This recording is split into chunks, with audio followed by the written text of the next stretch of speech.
नीलाञ्जनसमाभासं रविपुत्रं नियमाग्रजं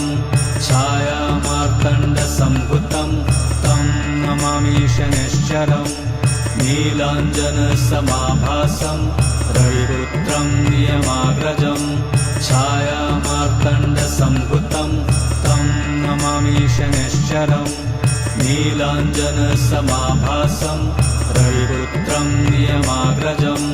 छायामार्तण्डसम्भुतं तं नमामि शनैश्चरम् नीलाञ्जनसमाभासं रविपुत्रं नियमाग्रजं छायामार्तण्डसम्भुतं तं नमामि शनैश्चरम् नीलाञ्जनसमाभासं रविपुत्रं नियमाग्रजं छायामार्तण्डसम्भुतं तं नमामि शनैश्चरम्